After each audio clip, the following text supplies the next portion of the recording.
ओडिशा गौरव सम्मानित हेले कलाकार शरद दास।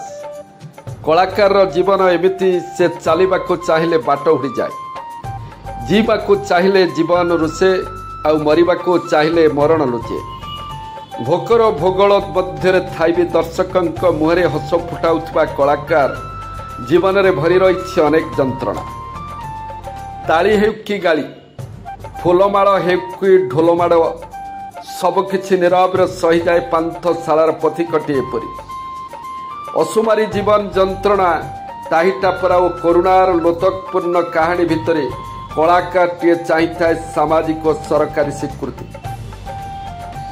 फूलतोड़ा उत्तरीय और मानपत्र कलाकार साजे अमूल्य रत्न। जड़े कलाकार दुख कष्ट थिले भी साधनार फल केबे वृथा जाए नहीं, ता प्रमाणित करिसंती अभिभक्त बालेश्वर जिला गुडग्रामर युवा कलाकार शरद दास। दारिद्र्यर कषाघात कम बयस निज बापा को हराई दुखरे म्रियमाण भितर बाहर प्रचेषा वृथा जाए नहीं। एबे तांको कलाकार भाव में स्वीकृति जनाई राज्य सरकार कला और संस्कृति विभाग पक्षर स्वरमल्लार कार्यक्रम रे जयदेव भवन भुवनेश्वर ठारे तांको ओडिशा गौरव सम्मान रे सम्मानित करा जिबा परे सोरठ ठारू आरंभ करी वासुदेवपुर शहर पर्यंत सबआड़े खेली जाइछि आनंदर लहरी। सूचनायोग्य कलाकार शरद दास 1992 मसीह दूरदर्शन द्वारा प्रसारित उड़िया धारावाहिक पाद तलर घास, एही मन केते सपन ओ अनेक टेलीफिल्म अभिनय करी निजर जादुकरी अभिनयर छाप छाड़ी।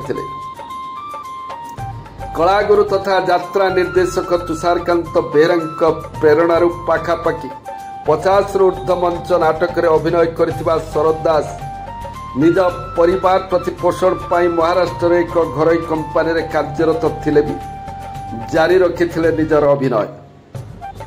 आगकू कालजयी अन्नपूर्णा थिएटर रे अभिनय पाई होइछन्ति चुक्तिबद्ध।